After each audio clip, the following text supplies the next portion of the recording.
plaisir. Il y a beaucoup de personnes que je connais très bien, dont je vois le visage présentement. Il y en a d'autres que je ne connais pas. Et je ne connais pas non plus l'état de votre âme, où vous en êtes présentement dans votre relation avec Dieu. Et j'espère que le temps qu'on va passer ensemble ce matin pourra être un plus, vous permettre de saisir des vérités qui peuvent vraiment transformer nos vies. J'aimerais vous présenter Lucie, qui est à côté de moi, mon épouse, ma chère épouse. Euh, elle est avec moi depuis 50 ans et on est mariés depuis 46 ans. Et depuis 46 ans, ça fait 46 ans que Lucie et moi, on connaît le Seigneur comme notre Sauveur et Seigneur. Et on s'est mariés la même année. Alors, en fait, 1974 a été pour nous une année décisive. C'est là que les grands changements dans notre vie sont arrivés, c'est-à-dire la conversion, le mariage. Et c'est là qu'on a décidé que notre vie serait maintenant vécue sous la direction du Seigneur et dans sa volonté, en autant qu'on est capable de la discerner. Donc, vous me connaissez un peu mieux. Lucie va peut-être dire un petit mot tantôt parce qu'elle fait partie beaucoup de l'expérience qu'on a vécue pour connaître le Seigneur. Moi, j'aimerais vous citer deux versets avant de commencer parce que l'idée de faire son témoignage, de parler de nous, moi, ça me répugne un peu parler de moi. C'est plutôt parler de ce que le Seigneur a fait, comme Monique, je pense, l'a bien précisé au début. C'est ce que le Seigneur a fait. Et j'ai un petit verset ici. En fait, j'ai trois versets à vous lire au début. Dans l'Épître aux Galates, chapitre 2, lorsque Paul parle de son témoignage, il dit, chapitre 1er, verset 15, « Lorsqu'il plut à celui qui m'avait mis à part dès le sein de ma mère et qui m'a appelé par sa grâce, de révéler en moi son Fils. » Paul dit, « Moi, ma vie a changé lorsqu'il a plu à Dieu de me révéler son Fils. » Et j'aime bien cette phrase parce que je peux me l'appliquer à moi-même. Je pense que ma vie a vraiment changé lorsqu'il a plu à Dieu. C'est lui qui l'a décidé, ça lui faisait plaisir de me révéler son Fils. C'est là que tout a commencé. Et vous savez, j'ai cette parole aussi de Jésus dans le chapitre 6 de l'Évangile de Jean, où Jésus dit, « Personne ne peut venir à moi si le Père qui m'a envoyé ne l'attire. » Donc, en réalité, mon témoignage, c'est l'œuvre de Dieu. Ce n'est pas mon œuvre à moi, c'est l'œuvre de Dieu. C'est ce que Dieu a fait dans ma vie. Moi, je suis né en 1951, en plein milieu du 20e siècle. Donc, je ne suis pas tellement jeune. J'en ai vu de l'eau couler sous les ponts. Et à l'époque où je suis né au Québec, si vous vous rappelez bien, peut-être les plus vieux d'entre vous, dans les années 50 au Québec, on était sous le joug de la religion. C'était vraiment, on ne pouvait pas s'en sortir. La religion contrôlait tout. Le premier ministre s'appelait M. Duplessis, qui était lui aussi un fervent dévot de la religion. Et finalement, on était élevé dans la religion et moi, les notions de Dieu que j'ai connues quand j'ai grandi venaient de la religion. À l'école, on avait le catéchisme, on apprenait par cœur. Il y avait quand même des vérités importantes que je remercie Dieu aujourd'hui de m'avoir permis de saisir, même à cette époque. Par exemple, j'ai appris très, très jeune, au primaire, que Dieu était omniscient, omnipotent, qu'il était omniprésent. Ces caractéristiques de la personne de Dieu, je les ai appris à l'école à l'époque, et c'est toujours resté, c'était des vérités. On nous enseignait certaines vérités, que Jésus, c'était le Fils de Dieu. On ne nous a pas donné le conseil complet, mais quand même, on avait des bribes de vérité. Mais comme c'était à travers le véhicule de la religion, ça ne collait pas beaucoup. En tout cas, en ce qui me concerne, dans ma famille, c'était une bonne famille, mais on n'était pas hyper religieux. J'avais des amis, par exemple, qui, des fois, j'allais chez eux pour jouer après souper, puis eux, ils ouvraient la radio, puis ils se mettaient à genoux pour dire le chapelet. Mais c'est jamais arrivé chez nous. Chez nous, c'était pas ce genre de piété qu'il y avait. Mais quand même, c'était une famille qui respectait la religion et tout ça. Mais on n'était pas hyper religieux, donc je n'étais pas énormément touché par la religion. Euh, Quand j'avais 10-11 ans, moi, j'aimais beaucoup aller à la bibliothèque municipale pour chercher des livres, particulièrement des bandes dessinées à l'époque. Et il m'arrivait de fouiner dans les rayons de la bibliothèque. Puis un jour, je suis tombé, je devais avoir 10-11 ans, sur un livre qui avait été écrit par le pape. Jean 23. C'était un peu un condensé des 4 évangiles. Et ça m'intriguait un petit peu. J'ai pris ce livre-là, j'ai commencé à lire. Et le début, l'introduction de ce livre-là, c'était parce que le pape avait comme mis la vie de Jésus de façon chronologique à partir des évangiles. Donc, évidemment, le début, c'était l'introduction de l'évangile de Jean, euh, le prologue de l'évangile de Jean. Et je me rappelle d'avoir lu ça. Bon, puis quand je suis arrivé au verset 14, il s'est passé quelque chose. Je crois que c'est la première fois dans ma vie que Dieu me parlait à travers sa parole. Quand il est écrit, et dans la version que je lisais, c'était écrit, le Verbe est devenu chair. Le Verbe s'est fait, en fait, le Verbe s'est fait chair. Et c'est comme si j'ai réalisé, même si j'étais très jeune, c'est comme si j'ai réalisé que Dieu était tellement puissant qu'il s'était fait un homme. Et ça, cette vérité-là m'avait saisi. Vraiment, c'était la première fois que je saisissais une vérité qui venait de la parole de Dieu et qui avait un impact dans ma vie. Ça m'a rempli de paix, ça m'a rempli de joie. Je me disais, moi, j'ai saisi quelque chose, j'ai un trésor que les autres n'ont pas. Cette vérité-là, c'était la première fois que Dieu me parlait vraiment. Et évidemment, la vie a continué. Bon, on a évolué, l'école, les activités. Et puis un soir, un certain dimanche soir, un de mes oncles arrive chez nous pour visiter la famille. Et puis, il dit ce soir à l'émission Ed Sullivan, il va y avoir un groupe qui vient d'Angleterre. Il paraît qu'ils font fureur en Angleterre et aux États-Unis. Puis, il dit, il passe, en tout cas. Il dit ça. Fait que, immédiatement, moi, à l'époque, la télévision était dans le salon. Là, on était dans la cuisine. Je cours au salon pour ouvrir la télévision. On était à Québec, il y avait le canal 4 en français puis le canal 5 en anglais. Ed Sullivan passait au canal 5, donc c'était pas compliqué de le trouver. Et pour la première fois, là, je vois les Beatles. Ah bien, là, j'ai dit, tiens, ça y est, ça a été comme une révélation. Je venais de trouver mes dieux, je venais de trouver ma religion. J'étais un jeune adolescent et la musique, on était dans les années 60, venait de me saisir. Et à partir de ce moment-là, des changements sont apparus dans ma vie. Mes cheveux ont commencé à allonger.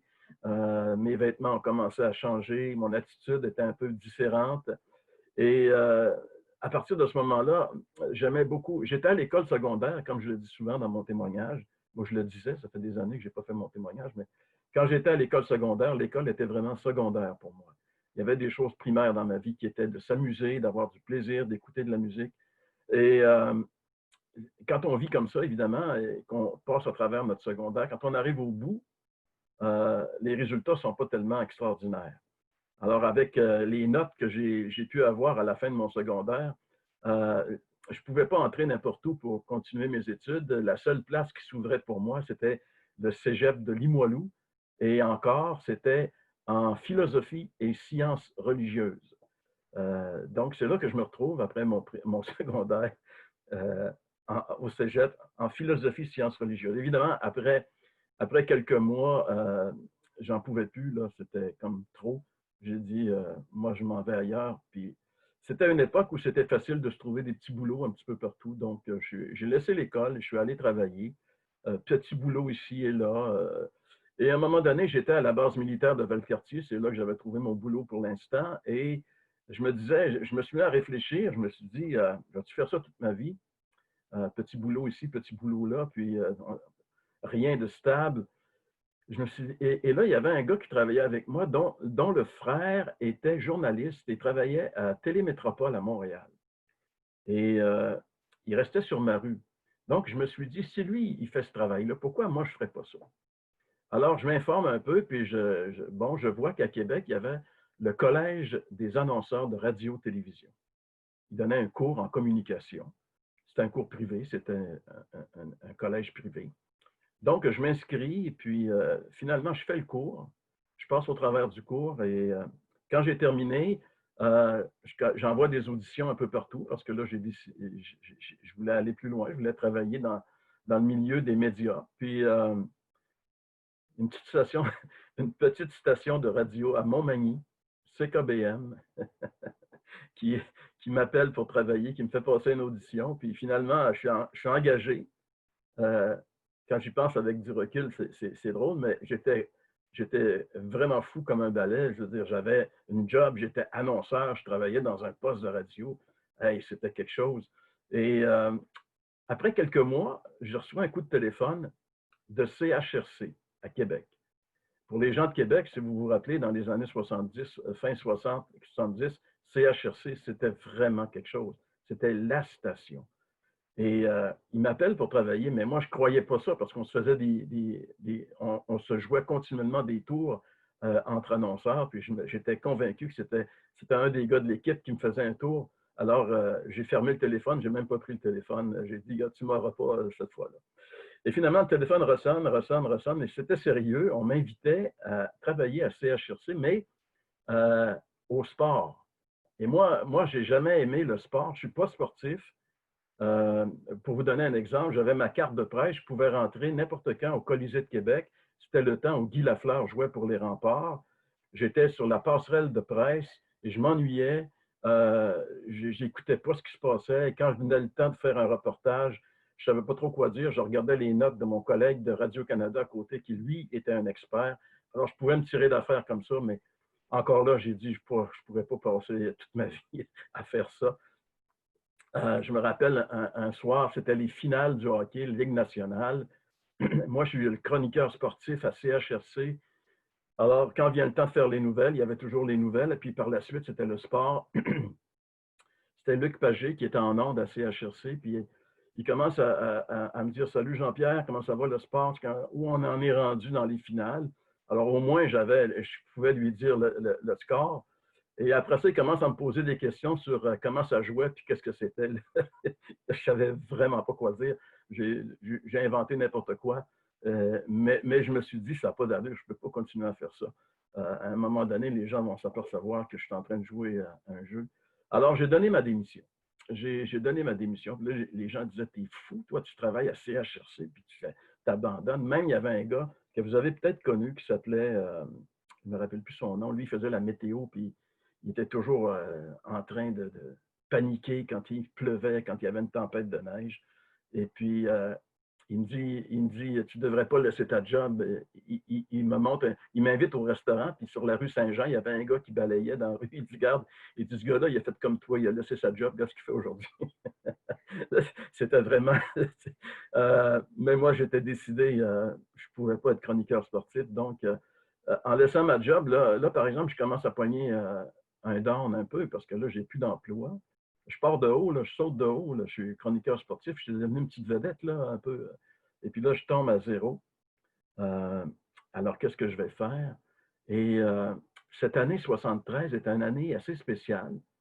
Euh, la maman de Lucie, qui était très malade et qui avait 51 ans, est décédée quelques semaines après que j'ai laissé mon emploi à CHRC. Pour juste vous dire que le papa de Lucie, lui, était un fervent sportif. Il était fier de son gendre qui, en fait, je n'étais pas encore marié avec Lucie, mais il était fier d'être le père de la blonde du chroniqueur sportif. Et là, quand j'ai lâché ma job, ça a été un coup pour lui. Et là, il perd sa femme. Et c'était pas une période très, très lumineuse. Alors donc, je devais aller au salon funéraire à Gifford, parce que Lucie vient de Gifford, elle est originaire de Gifford, pour ceux qui connaissent bien l'agglomération de Québec de l'époque. Moi, je viens de Montmorency. Donc, je me rends au salon mortuaire en autobus. Je suis assis dans l'autobus et derrière, sur le banc de derrière l'autobus, il y a une gang de jeunes qui parlent assez fort. Et tout d'un coup, il y en a un de ces jeunes-là qui se lève et qui vient me voir et qui me dit, connais-tu Jésus? Il me dit ça directement. Ben, j'ai dit, écoute, je m'en vais dans le salon mortuaire, mais ben, j'ai dit, oui, oui, ben, je sais c'est qui, en tout cas.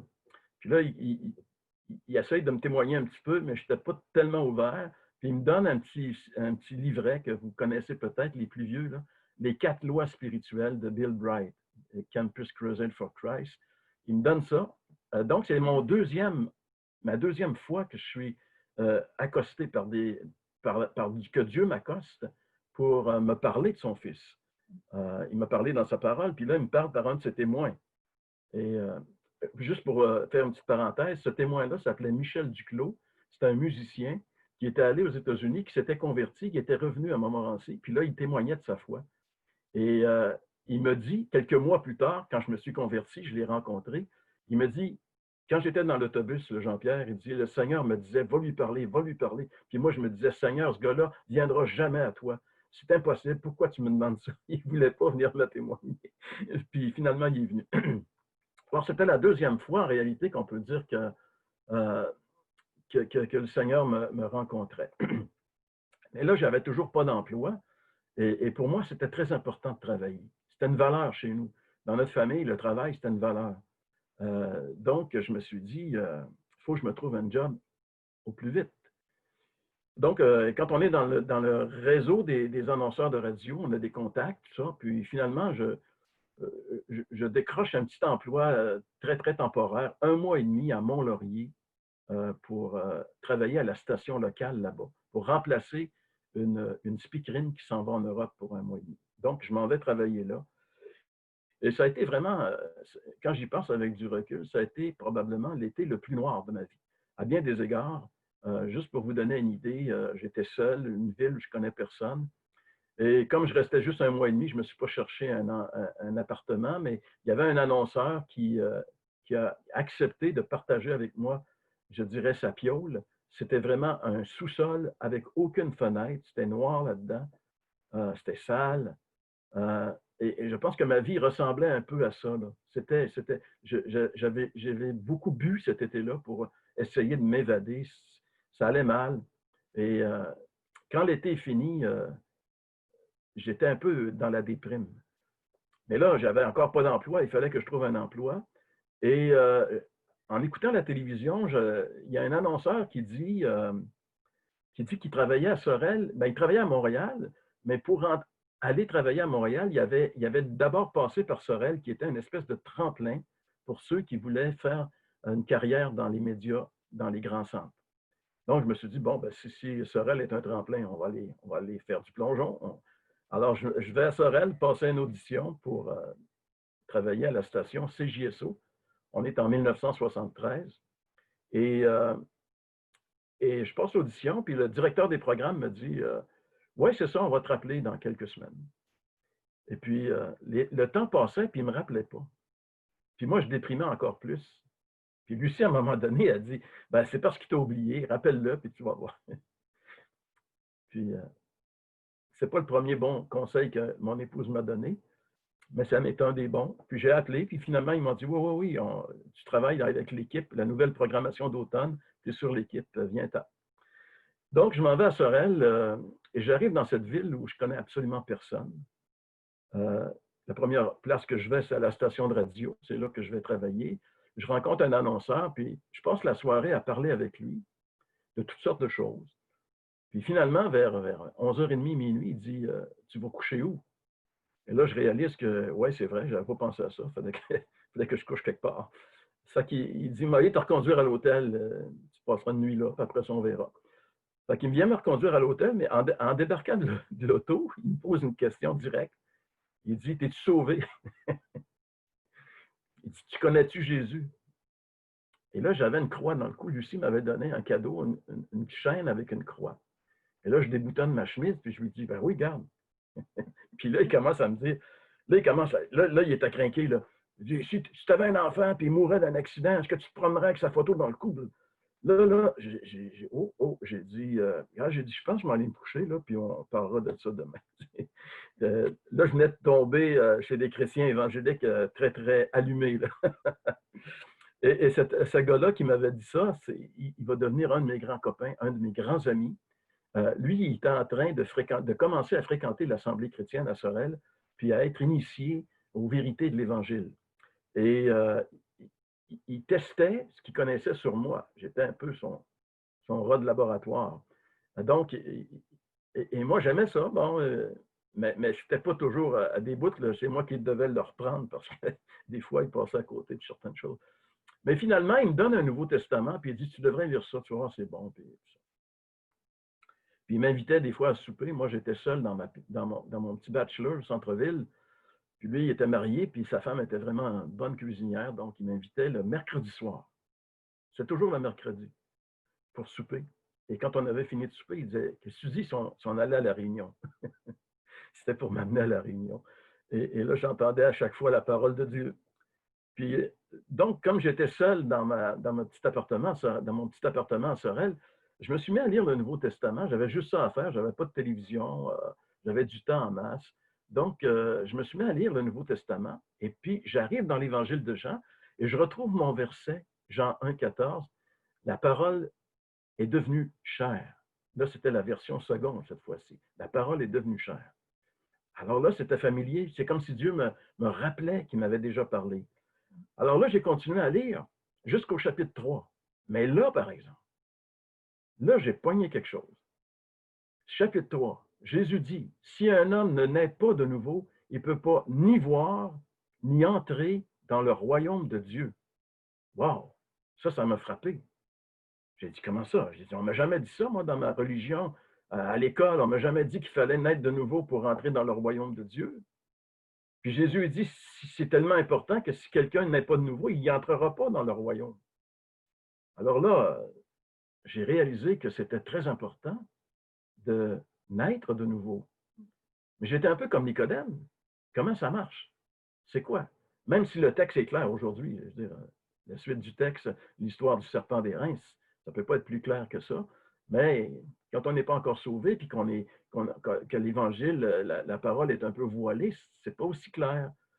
Donc, j'ai commencé à faire des recherches pour vraiment comprendre c'est quoi naître de nouveau.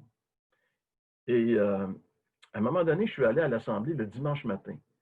On n'avait pas le droit d'y aller quand on n'était pas chrétien à l'époque, parce que c'était le repas du Seigneur, c'était juste pour les chrétiens. Mais moi, j'ai dit quand même, je vais franchir la ligne, je vais oser et je vais y aller. Alors, je suis allé au repas du Seigneur et là, le monsieur, en fait, celui que j'entendais le mercredi soir, M. Lacombe, qui était l'ouvrier de l'Assemblée, il s'est levé au repas du Seigneur puis il a dit, Jésus a posé une question lorsqu'il était sur la croix. Il a dit, mon Dieu, pourquoi m'as-tu abandonné? Et là, il regarde tous les gens dans l'Assemblée, puis il dit, qui peut répondre à la question que Jésus pose? Pourquoi est-ce que Dieu le Père l'a abandonné sur la croix? Et là, moi, j'étais dans l'expectative. Je regardais, j'avais hâte de voir qui allait oser répondre. Et personne n'a répondu, et c'est lui qui a répondu. Il nous a expliqué que si Jésus avait été abandonné sur la croix, c'est parce qu'à ce moment précis, il s'était chargé de nos péchés. Et Dieu, qui a les yeux trop purs pour voir le péché, a été obligé de détourner son regard. Il a abandonné son fils qui était en train de passer en jugement à ma place. Ça a été toute une révélation. Là, j'avançais, je commençais à aller plus loin dans la compréhension. Puis là, toutes ces vérités-là, pour moi, c'était sérieux. Et j'en parlais aux autres. J'en parlais aux autres, puis j'en parlais à Lucie aussi. On n'était pas mariés encore, mais Lucie était ma blonde depuis quelques années. Puis, Lucie travaillait à Québec, elle était au ministère de l'Assurance maladie. Moi, j'étais à Sorel, donc on se parlait par téléphone. Puis, à toutes les 2 semaines, ben, ou bien moi, je descendais à Québec, ou bien elle montait à Sorel, donc on se voyait. Et puis, un jour de janvier 1974, il y avait un baptême à l'Assemblée. Et Lucie était là. Alors, j'ai demandé à Lucie, j'ai dit, ça te tente-tu d'aller voir un baptême? C'était mon ami qui se faisait baptiser, celui qui m'avait parlé la première fois avec son histoire d'image. Alors, Lucie a dit, oui, je veux voir ça. Et Lucie, donc, j'ai appelé à l'Assemblée, quelqu'un est venu chercher Lucie. Et là, je vais laisser la parole à Lucie, elle va vous dire qu'est-ce qui s'est passé ce soir-là de janvier 74. Quand l'ami de Jean-Pierre, Jean Clément, lui a offert un Nouveau Testament et que Jean-Pierre m'a dit que cet homme lui avait remis ce document, je lui ai dit, ben moi aussi, j'en veux un Nouveau Testament. Alors, il m'en a procuré un et j'ai commencé à lire les évangiles et j'avais beaucoup de questions. Alors, comme je travaillais au gouvernement, comme ça a été dit, à l'heure du dîner, on s'appelait sous les frais du gouvernement et je pouvais lui parler pendant une demi-heure de temps et lui poser des questions que Jean-Pierre, lui, essayait de savoir pour me répondre. J'étais très, très intéressée à la parole de Dieu à ce moment-là parce que plus jeune, je dois aussi reculer en arrière, comme Jean-Pierre vous avait parlé du condensé des évangiles des évangiles que le pape avait mis. C'est un petit fascicule qui parlait des évangiles. J'avais moi aussi, à la fin de mon enfance, début de mon adolescence, j'avais moi aussi lu ce livre-là. Et j'avais été vraiment très, très impressionnée par la vie de Jésus. Et quand est arrivé le moment de la Passion, tout le récit de la Passion, j'ai été vraiment très, très, très bouleversée. Et je ne comprenais pas pourquoi que Jésus s'était laissé crucifier sur la croix. Si c'est moi qui avais écrit l'histoire, c'est sûr que je ne l'aurais pas écrit comme ça. Jésus ne serait pas allé sur la croix, il ne se serait pas laissé faire, il ne méritait pas d'aller à la croix, c'était injuste, ça n'avait pas de bon sens qu'il se soit laissé mettre sur la croix. Et j'ai arrêté de lire parce que j'étais comme un petit peu en colère que Jésus se soit laissé crucifier. Alors là, je reviens en 1974 à ce dimanche-là où j'étais à Sorel et où Jean-Pierre m'a dit que son ami Jean se faisait baptiser. Alors, il dit, ça te tenterait-tu d'aller voir ça? Je lui ai dit oui. Alors, un homme est venu me chercher, quelqu'un que je n'avais jamais vu, qui m'emmène dans un endroit, dans un sous-sol d'une maison où les chrétiens se réunissaient, ce que je ne savais même pas où c'était. J'allais voir quelqu'un qui se faisait baptiser que je n'avais jamais vu. Je ne savais même pas ce qui se passait, ce qui était pour se faire, mais j'étais curieuse, je voulais voir ce qui se passait. Je voulais aller voir ça. Le verset que Jean-Pierre a cité au début, « Nul ne va au Fils si le Père ne l'attire ». Le Seigneur avait un rendez-vous divin avec moi ce dimanche-là. Il m'attirait vraiment à lui à ce moment-là. Alors, je suis rentrée dans ce sous-sol de petite maison où il y avait peut-être une soixantaine de chrétiens réunis. Je me fais tout petite, je suis de nature assez timide, je me fais incognito. Et là, j'observe. J'observe les gens, j'observe le groupe de musique qui avait été invité, j'observe ce qui est dit, mais je ne parle pas. Et je ne peux pas m'en aller de toute façon. Je ne sais même pas où je suis, alors je suis vraiment pris là. Il faut que j'écoute. Et à un moment donné, le prédicateur vient faire un petit message. Ce prédicateur est Fernand Saint-Louis, que vous connaissez sûrement tous. Et là, il prend le texte de Le serpent airain. Et là, il lui explique vraiment que les gens ont été mordus par le serpent et que s'ils regardent à la croix qui a été élevée, qu'ils regardent au serpent qui a été élevé sur le bâton, sur le poteau, ils ont la vie sauve.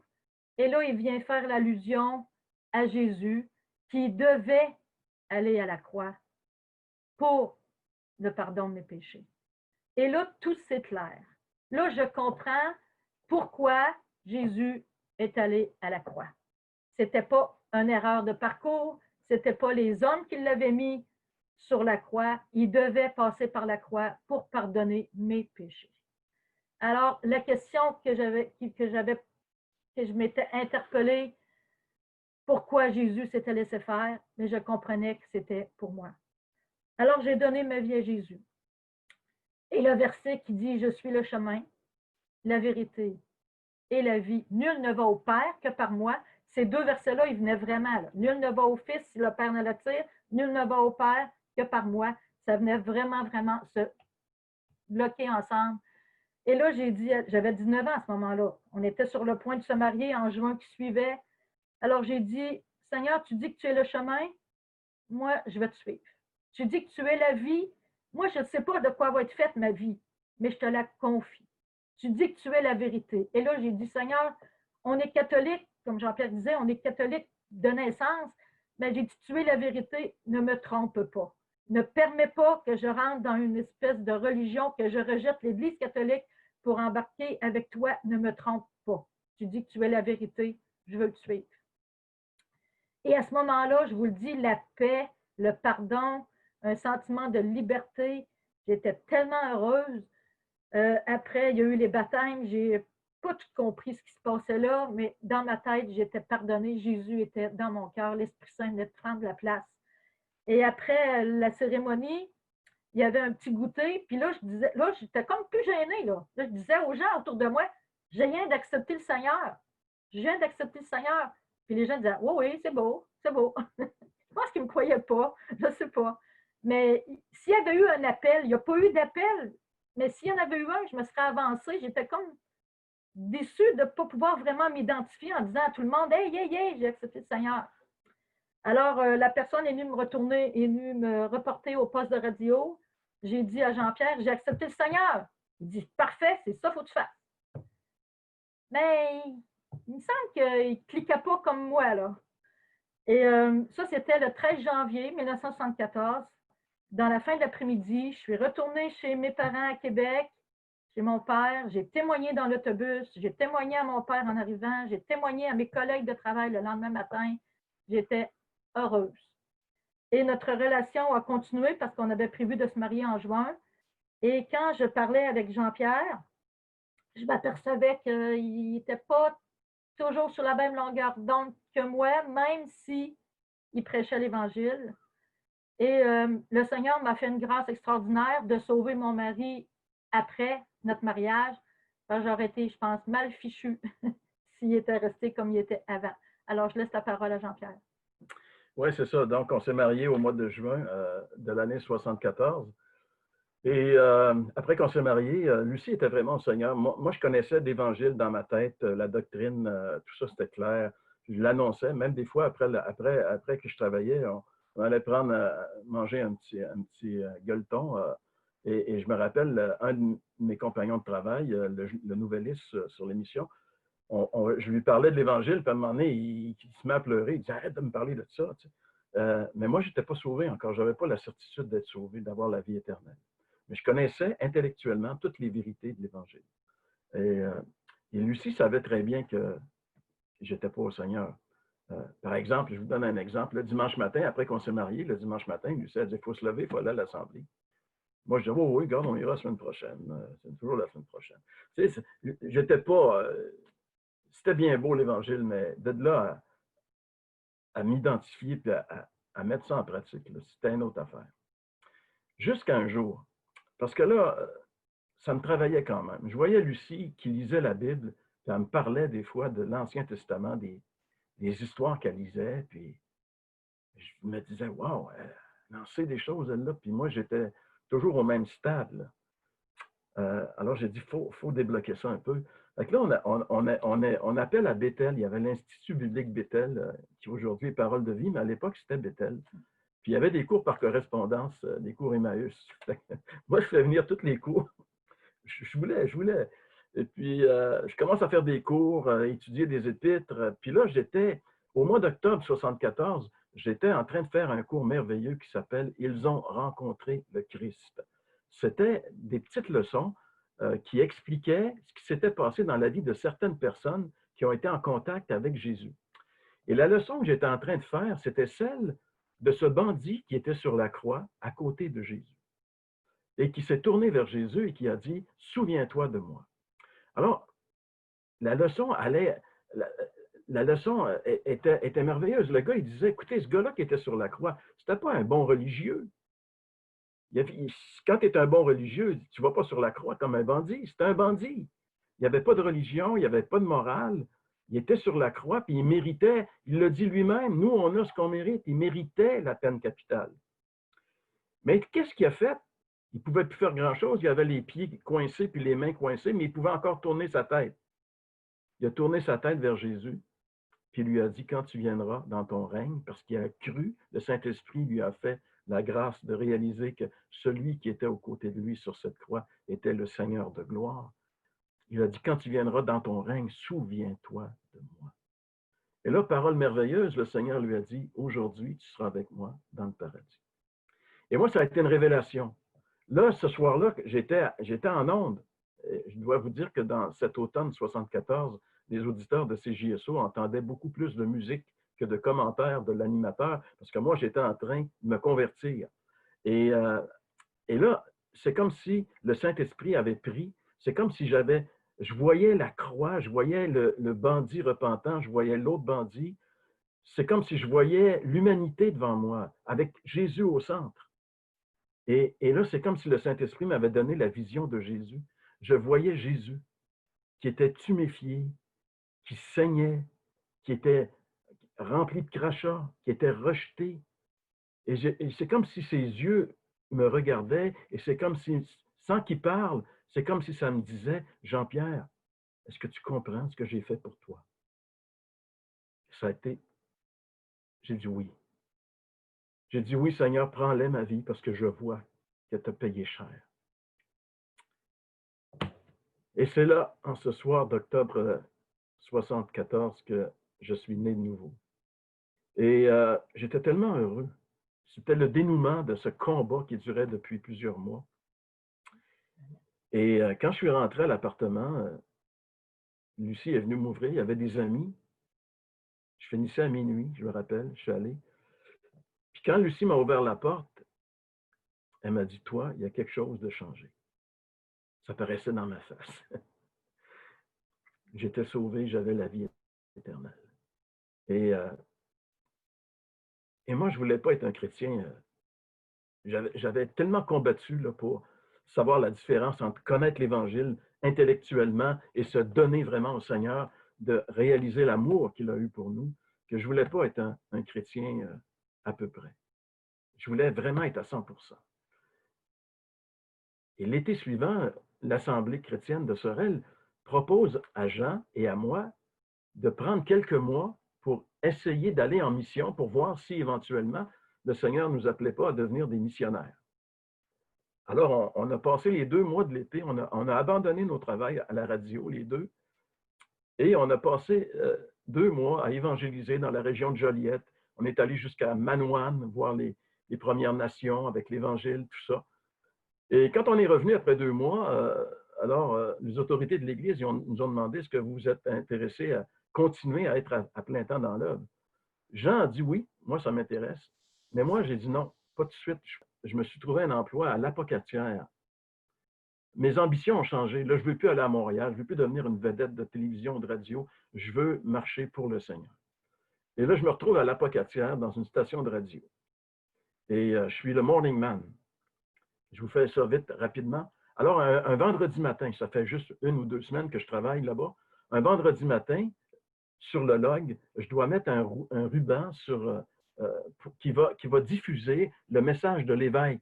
Parce que l'Apocatière, c'est un diocèse, c'est très, très catholique. Puis l'évêque va faire un message à la population. Moi, je ne savais pas, mais tous les vendredis matins, il faisait ça. Donc, je mets le ruban, et là, j'écoute ça. Il est en train de dire à tout le monde que tout le monde est chrétien, parce qu'ils ont tous été baptisés. Et là, moi, ça me travaille. J'ai dit, c'est pas vrai, ça.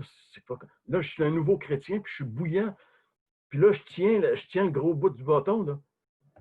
Fait que là, j'ai dit, on ne peut pas laisser des mensonges comme ça continuer. Fait qu'aussitôt que l'évêque a fini de faire son discours, j'ouvre mon micro, puis je dis, ce que vous venez d'entendre, c'est faux. C'est pas comme ça qu'on devient un enfant de Dieu. C'est pas par le baptême. Et là, je cite Jean chapitre 1, à tous ceux qui l'ont reçu, ceux qui croient en son nom. Il a donné le pouvoir de devenir enfant de Dieu. Je ferme tout ça, puis bon, j'ai dit là, je ne sais pas encore ce qui va se passer. À la grâce de Dieu. J'étais zélé. Moi, je voulais être un chrétien à 100%. La semaine d'après, je vois la délégation arriver dans le poste avec les écouteurs en train d'écouter le robot. Et évidemment, je sais ce qui m'attend. Le patron m'appelle dans son bureau pour me dire, écoute, Jean-Pierre, on n'a pas engagé un apôtre, on a engagé un annonceur. Et là, il m'explique que finalement, fin une histoire courte, là, on ne pourra plus travailler ensemble. OK. Donc, je me retrouve encore sur le chômage. On est à l'été 76. C'est les Olympiques. C'est pas pire l'été, j'écoute les Olympiques. Mais après ça, je me rends compte qu'il faut que je travaille. J'ai un enfant, j'ai une femme. Et en écoutant la télévision, je me rends compte qu'à Rivière-du-Loup, il y a une station de radio et une station de télévision. Je m'en vais passer une audition. Tout de suite, on m'engage. Et ce qui est drôle, c'est que tout de suite, je tombe ami avec le directeur des programmes. Ça a cliqué. Et là, je suis en train de travailler, puis il veut que je reste à la station, donc il me fait remplacer tout le monde. Je travaille tout le temps, mais je suis toujours en train de remplacer quelqu'un. Un bon matin, un avant-midi, je remplace l'animateur de l'avant-midi habituel, mais moi, je ne savais pas. Sur le log, on arrive à l'horoscope. Et moi, je suis chrétien, puis je ne crois pas, c'est l'occultisme. Alors, l'horoscope est commandité. Donc, je pèse sur la commandite. L'horoscope vous est présenté par blablabla. Bla, bla, bla, et je repèse. L'horoscope vous a été présenté par blablabla. Mais il n'y a pas eu d'horoscope. Là, le patron arrive, il dit, qu'est-ce qui se passe? Les gens appellent, il n'y a pas eu d'horoscope. Là, j'ai dit, c'est parce que moi, là, je suis chrétien, je ne fais pas ça des horoscopes. Ouais. Quelque temps après, j'étais en train d'enregistrer des commerciaux, puis il faut que je fasse un spot sur la danseuse topless à Saint-Louis du AA. Fait que là, je dis non, je ne fais pas ça. Fait que là, tu ne fais pas encore ça. Il dit, non, non, quelles sont les choses que tu ne fais pas, là? Il dit, mets-le sur une feuille. J'écris tout ce que, en tant que chrétien, ce que notre conscience nous demande de ne pas faire. Et là, il prend la feuille, puis il s'en va voir le grand patron. Fait que là, j'ai dit, ça y est, moi, ça vient de terminer ici. Et quand il sort du bureau, il me donne la feuille avec la signature du patron, puis il dit, jamais personne dans cette station va t'obliger à faire ce que tu ne veux pas faire sur cette feuille. Là, je voyais la grâce de Dieu. J'ai dit, c'est incroyable ce que Dieu fait ici. Mais quelques temps après, j'entends aussi autre chose à travers les branches. C'est que mon ancien patron qui m'a mis dehors, il est en train de faire faillite à l'apocatière. Mais mes nouveaux patrons sont en train de racheter la station. Alors, mon ami, qui est le directeur des programmes, je lui dis, écoute, c'est-tu vrai que vous allez racheter la station? Il dit, c'est très possible. Ben, j'ai dit, si vous rachetez, promets-moi que tu me retournes là-bas. Il dit, écoute, il dit, je ne peux pas te promettre ça, mais il dit, je vais faire mon possible. Puis, faire une histoire courte, à un moment donné, il vient me voir, il dit, on a eu une réunion après-midi parce que là, c'était clair qu'il achetait la station. Puis il dit, les autorités ecclésiastiques nous ont fait venir. Puis ils nous ont dit, si vous achetez la station, on ne veut pas que ce gars-là revienne, parlant de moi. Et mes patrons ont dit, nous autres, on ne fait pas de la religion, on fait des affaires. On ne s'occupe pas de ça. Alors, je suis retourné à l'apocatière, dans la station où j'avais perdu ma job. Et là, j'ai commencé à prêcher l'Évangile, puis le technicien de la station s'est converti. On a commencé une réunion, une assemblée est née. Tout ça pour vous dire que finalement, Dieu bénit quand on veut oser annoncer l'Évangile. Donc, c'est un peu ce que le Seigneur a fait avec moi. Il continue d'agir avec moi. Je suis, depuis 34 ans maintenant, revenu à l'assemblée où j'avais connu le Seigneur en 1974. J'en suis le pasteur, j'en suis un des anciens. Et on me tolère encore après tout ce temps-là, alors je ne sais pas encore pour combien de temps. Mais je peux vous dire une chose, mes amis, je ne sais pas où vous en êtes dans votre relation avec le Seigneur, mais moi, je peux vous dire une chose ce matin, c'est que n'hésitez pas. Si, tu sais, la parole de Dieu nous dit, particulièrement dans l'Épître aux Hébreux, si vous entendez sa voix, n'endurcissez pas votre cœur. Le Seigneur vous a parlé ce matin à travers le témoignage qu'est-ce qu'il a fait dans notre vie à Lucie et à moi. Et si vous n'avez pas encore vraiment donné votre vie au Seigneur, moi je vous dis, faites-le maintenant. N'attendez pas. Le Seigneur a des belles surprises pour vous. Et vous savez, on vieillit, puis la vie passe vite. Donc, on n'a pas de temps à perdre. La Bible dit de racheter le temps. Le temps est précieux. Alors moi, je vous dis, venez au Seigneur tel que vous êtes. Demandez-lui de changer votre vie. Et soyez certain d'une chose, il va le faire, parce qu'il a payé très cher pour que vous lui apparteniez. Que le Seigneur bénisse votre décision. Amen.